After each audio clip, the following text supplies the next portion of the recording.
abandoned to freeze with a note, no one's child, until a Hell's Angel said, "Come home." A cardboard box left on the steps of a gas station in the dead of winter held more than just a child. It held a story that would shake a small Montana town to its core. Inside, a 4-year-old boy shivered beside a handwritten note that read simply, "No one's child." What the person who abandoned him there didn't count on was that a man covered in leather and tattoos would become the father this forgotten boy desperately needed. The snow fell thick that February morning, coating Highway 89 in a blanket of white that muffled the world into silence. Earl's Gas and Go sat at the edge of Whitefish, Montana, a tired building with peeling paint and pumps that had been there longer than most residents could remember. The fluorescent lights inside buzzed against the pre-dawn darkness, casting harsh shadows across aisles of motor oil and beef jerky. Raymond Nomad Caldwell had stopped for coffee on his way through town, his motorcycle parked under the overhang to keep the worst of the snow off the seat. At 53, he'd been riding for 3 decades, his weathered face telling stories of roads traveled and choices made. The leather cut he wore bore patches that marked him as a member of a brotherhood most people crossed the street to avoid. He nearly missed the box entirely. It was wedged against the door, partially covered by snow that had drifted against the building. What caught his attention wasn't the cardboard itself, but the sound, a soft whimpering almost lost beneath the wind's howl. Raymond froze mid-stride, his hand on the door handle, listening. The whimper came again. Animal, he thought at first. Maybe a stray cat someone had left. But something about the sound made the hair on the back of his neck stand up. He knelt beside the box, his knees protesting in the cold, and pulled back the damp flaps. Inside, curled into a ball and shaking violently, was a child. A little boy with dark hair matted to his forehead, lips pale, dressed in pajamas that were far too thin for Montana winter. His eyes were closed, his small body trembling with cold that had seeped deep into his bones. Next to him, weighted down by a rock, was a piece of notebook paper with words scrawled in desperate handwriting. "No one's child, can't do this anymore. Please help him." Raymond's heart stopped. In all his years, through all the hard roads and harder choices, he'd never seen anything that gutted him quite like this. The boy's breathing was shallow, his skin cold to the touch. Hypothermia. The words slammed into Raymond's consciousness like a fist. "Jesus Christ," he whispered, scooping the child up in his arms. The boy barely stirred, too cold and exhausted to protest. Raymond kicked open the gas station door, shouting for the clerk. "Call 911, why now? We got a kid out here freezing to death." The clerk, a heavy-set man named Vernon, dropped his magazine and grabbed for the phone. Raymond laid the boy on the counter, rubbing his arms and legs to try to bring circulation back. He shrugged out of his leather jacket and wrapped it around the small body, then pulled the boy against his chest, using his own body heat to warm him. "Come on, kid," Raymond murmured, his voice rough with an emotion he couldn't name. "Stay with me. You're gonna be okay. I got you." The boy's eyes fluttered open for just a moment, dark brown, confused, terrified, before closing again. The ambulance arrived within 10 minutes, though it felt like hours. Paramedics worked quickly, wrapping the boy in thermal blankets, checking his vitals, loading him onto a gurney. Raymond stood back, his hands shaking not from cold but from something else entirely. One of the paramedics, a woman with tired eyes, turned to him. "You found him?" she asked. When Raymond nodded, she exhaled slowly. "Another hour and we'd be looking at a very different situation. You saved his life." Raymond didn't feel like a hero. He felt sick. What kind of world leaves a child in a box to freeze? At the hospital, Raymond sat in the waiting room long after the police took his statement. He couldn't explain why he stayed. He had no connection to this boy, no obligation beyond what any decent human being would have done. But something kept him planted in that uncomfortable plastic chair, waiting for news. Deputy Angela Cho found him there 2 hours later. She was young, maybe 30, with sharp eyes that missed nothing. "Mr. Caldwell," she said, sitting down beside him, "I wanted to update you. The boy is stable. He's going to make it, thanks to you." "Does he have a name?" Raymond asked. His voice sounded hollow even to his own ears. "Not that we know yet. No ID. No missing persons reports matching his description. We're running his prints through the system, seeing if he's in any databases. Social services is sending someone over." She paused, studying Raymond's face. "You don't have to stay, you know. You've done more than enough." But Raymond couldn't leave. Not yet.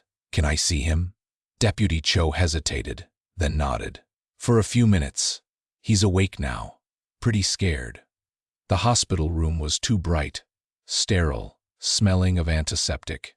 The boy sat in the bed, swallowed by white sheets and blankets, and the fourth in his thin arm. He looked impossibly small, impossibly fragile. When Raymond entered, those dark eyes fixed on him with an expression of pure terror. "Hey there, buddy," Raymond said softly, staying near the door. "Remember me? I found you this morning. My name's Raymond, but most folks call me Nomad." The boy didn't speak. He just stared, his hands clutching the blanket so tightly his knuckles were white. "I'm not gonna hurt you," Raymond continued, taking a careful step closer. "Nobody here is. You're safe now, okay? The doctors fixed you right up." He gestured to his own arms, bare now without his jacket. "See? No more scary stuff. Just regular old me. Still nothing."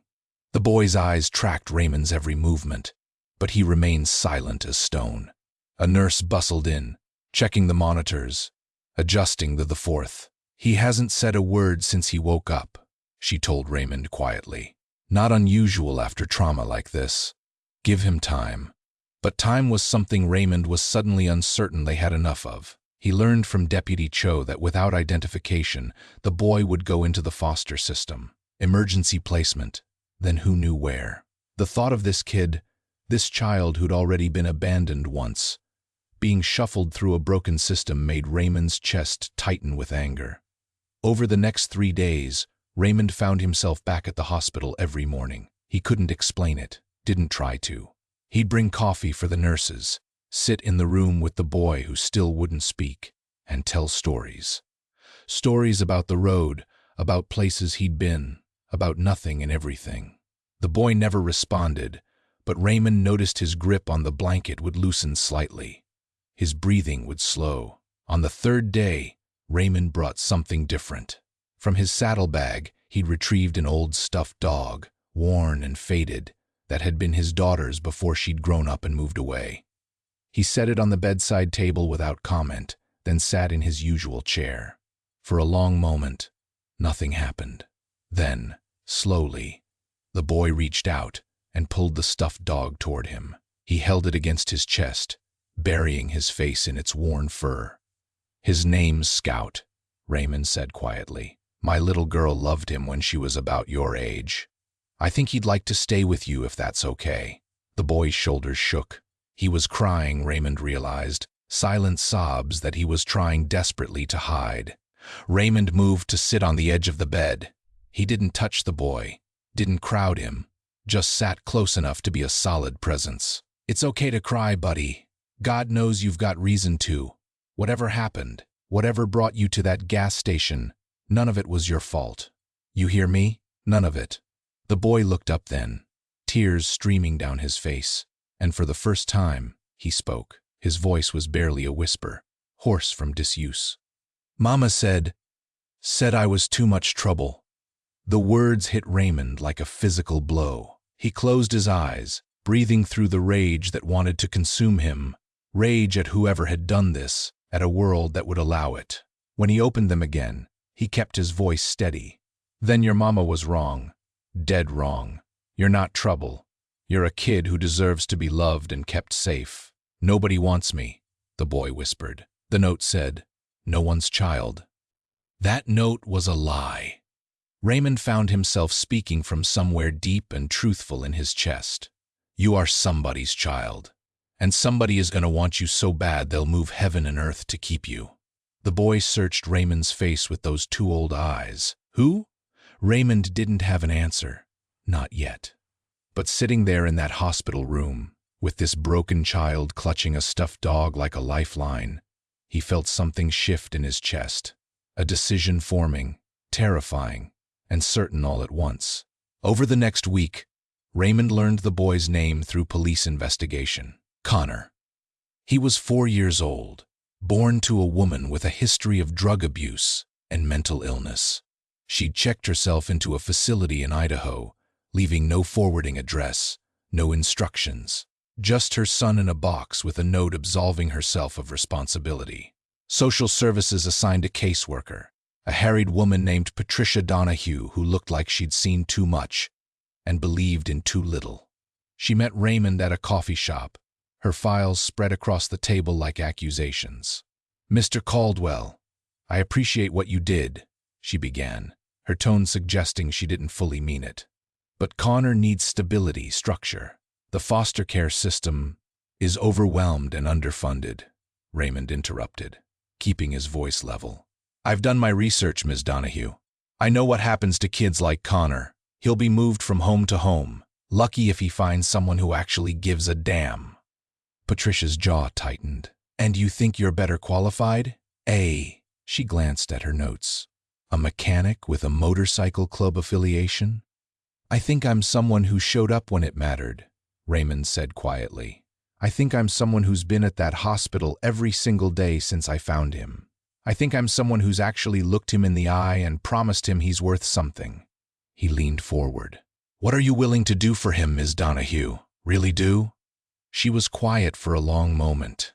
"What are you proposing?" "I want to foster him. Apply officially. Jump through whatever hoops you need me to.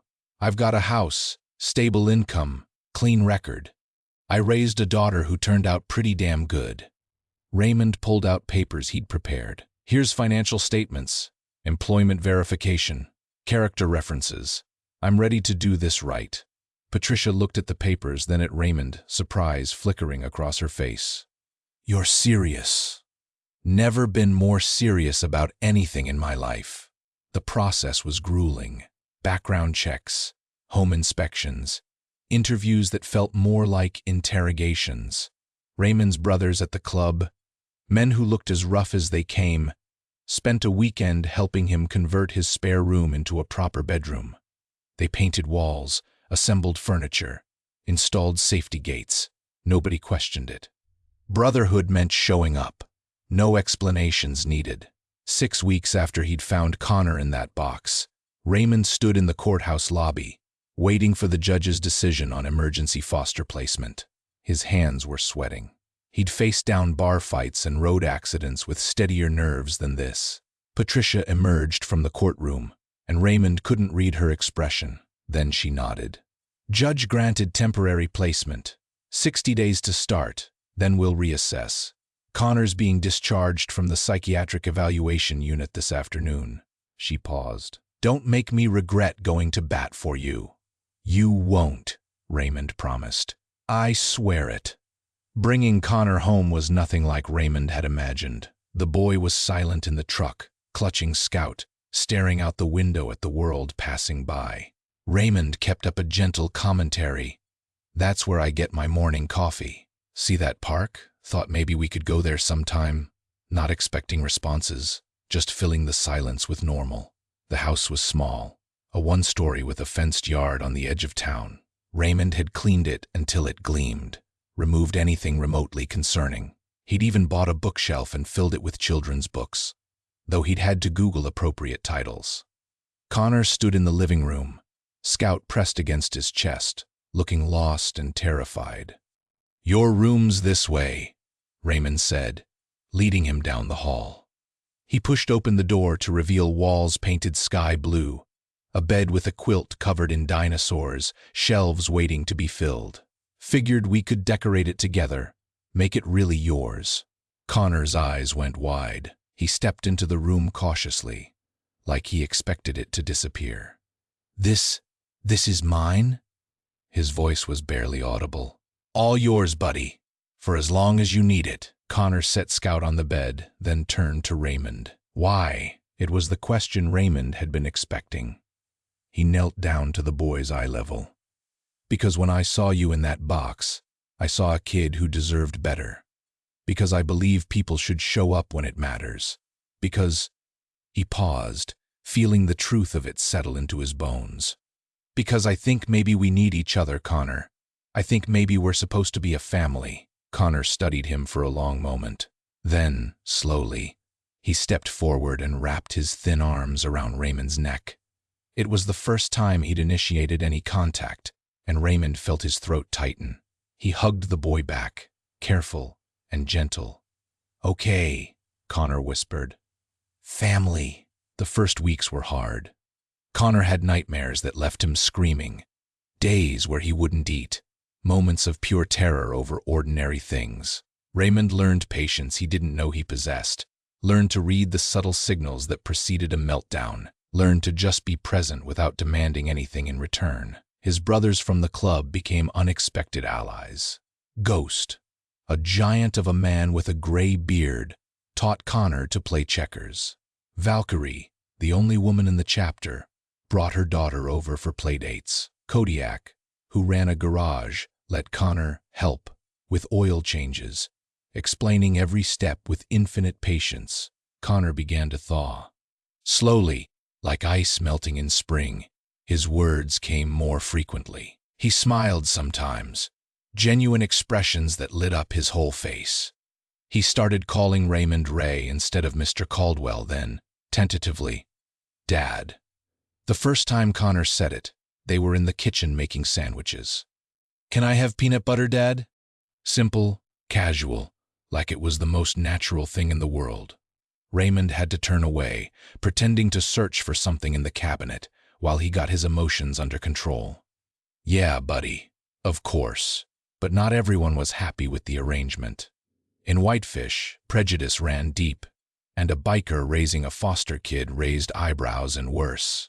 At the grocery store, women would pull their children away when Raymond and Connor walked by. At the park, parents would gather their kids and leave when they arrived. Connor noticed. "Why don't they like us?" he asked one day, his voice small. Raymond chose his words carefully. "Some people judge books by their covers, buddy. They see how I look, what I wear, and they make up their minds without knowing who I really am. It's wrong, but it happens." "But you're good," Connor said fiercely. "You saved me. I know, and you know. That's what matters." The real test came 2 months in, when Raymond's application for long-term foster care came under fire. Someone had filed a complaint, anonymous of course, questioning his fitness as a guardian. Patricia called him in for an emergency meeting, her face grim. "There's going to be a hearing," she explained. "The complaint alleges that your lifestyle makes you an unsuitable guardian. They're questioning your associations, your background, everything." Raymond felt his world tilt. They can't take him. Patricia, they can't. He's finally starting to feel safe. "I'm going to fight this," she said, and Raymond heard the steel in her voice. "But you need to be prepared. Bring character witnesses, documentation, anything that shows you're providing appropriate care." The hearing was set for a Friday morning. Raymond barely slept the night before, running through everything he needed to say, every argument he could make. Connor, sensing his anxiety, had crawled into bed beside him around midnight, Scout clutched in his arms. "It's gonna be okay, Dad," Connor whispered. "Right?" Raymond pulled him close. "I'm gonna do everything I can to make sure it is." The courthouse was packed. Raymond walked in expecting to be alone, but found the courtroom gallery filled with people. His brothers from the club sat in the back rows, cleaned up in button-down shirts, their colors left at home. Ghost, Valkyrie, Kodiak, they were all there. His daughter Clarissa had driven in from Seattle, taking time off work she couldn't afford. Even Vernon from the gas station had come. Judge Lawrence Pritchard was a stern man with silver hair and eyes that missed nothing. He reviewed the complaint, then looked up at Raymond. "Mr. Caldwell, you understand the nature of these allegations?" "Yes, Your Honor." "And you're prepared to address them?" "I am." What followed was 2 hours of testimony. Patricia presented her assessments, documenting Connor's remarkable progress. A therapist described how the boy had transformed from a nonverbal, traumatized child to one showing healthy attachment and development. Raymond's employer testified about his steady work history and reliable character. Then Raymond's brothers spoke. Ghost, who managed a construction company, talked about Raymond's loyalty and integrity. Valkyrie, a nurse, described how he'd sought advice on childhood trauma, determined to do right by Connor. Kodiak explained how Raymond had always been the guy who showed up when someone needed help. The anonymous complainant's attorney, a sharp-faced woman, tried to paint Raymond's club affiliation as proof of criminal tendencies. But when pressed to provide any evidence of actual wrongdoing, she had nothing, just assumptions and prejudice. Finally, Judge Pritchard called Connor into the chambers. Raymond's heart hammered as the boy disappeared behind the heavy wooden door. 10 minutes. 15. 20. When Connor emerged, his face was wet with tears, but he was smiling. He ran straight to Raymond, who scooped him up. Judge Pritchard returned to the bench. The courtroom fell silent. "I've reviewed all the evidence," he began. "I've spoken with the child, and I'm going to be blunt. This complaint appears to be motivated by prejudice rather than concern for the child's welfare." He looked directly at the attorney. "The facts show a man who has provided exemplary care, who has devoted himself entirely to this boy's well-being, and who has created a stable, loving home." Raymond held his breath. Furthermore, Connor himself was very clear about his wishes. He asked me, and I quote, "Please, don't take me away from my dad. He's the only person who wanted me when nobody else did." The judge's voice softened. "Out of the mouths of babes." He struck his gavel. "Long-term foster placement is approved. Mr. Caldwell, continue being the father this child needs. Next case." The courtroom erupted in quiet celebration. Raymond couldn't stop the tears that streamed down his face as he held Connor tight. The boy buried his face in Raymond's shoulder, his small body shaking with relief. Outside the courthouse, Raymond's brothers formed a protective circle around them, shielding them from the few protesters who'd gathered. Ghost clapped Raymond on the shoulder. "Proud of you, brother." "Couldn't have done it without you all," Raymond said, his voice rough. Valkyrie ruffled Connor's hair. "You're one of us now, little man. That means you've got a whole family looking out for you." Connor looked up at the sea of faces, rough, tattooed, intimidating to outsiders, and saw only love and acceptance. "Like a real family?" "The realest," Ghost confirmed. Over the following year, Raymond and Connor built a life together. They developed routines, pancakes on Saturday mornings, bike rides through the park, bedtime stories that Connor would beg to hear just one more time. Connor started school, where his initial struggles gave way to friendships and achievements. He joined Little League, and Raymond never missed a game, cheering louder than any other parent. The nightmares became less frequent. The fear in Connor's eyes faded, replaced by the natural confidence of a child who knows he's loved unconditionally. He laughed now, full belly laughs that filled the house with joy. Raymond found himself transformed too. The rough edges of his life had been smoothed by Connor's presence. He'd always been a good man, but being Connor's father made him want to be better, patient, gentle, present in ways he'd never imagined. On Connor's 6th birthday, Raymond threw a party. The house was packed with kids from school, their parents, and the extended family of the club. There was cake and presents and chaos. Connor, wearing a paper crown and grinning from ear to ear, blew out his candles and made a wish. Later, after the guests had left, and Connor was supposed to be in bed, Raymond found him sitting on the back porch, Scout beside him, looking up at the stars. "Hey, buddy, it's late." Connor looked over. "I know. I wanted to see the stars. To say thank you." Raymond sat down beside him. "Thank you for what?" "For finding me. For keeping me. For being my dad." Connor leaned against Raymond's side. "Do you know what I wished for when I blew out the candles?" "What's that?" "That we could be together forever. That you could adopt me for real." Raymond's throat tightened. They'd talked about adoption, about making their family legal and permanent. But the process was complex. I'm working on that, Connor. I promise. It takes time, but I know. Ms. Donahue explained it. But even if the papers take a while, we're still real, right? We're still a family? Raymond pulled him close, looking up at the same stars Connor had been thanking. We're as real as it gets, buddy. A piece of paper doesn't make us family. This does. You and me. Every day. Showing up for each other. That's what makes us family. Connor nodded, satisfied. Okay. That's what I thought too. They sat in comfortable silence, the Montana night clear and cold around them.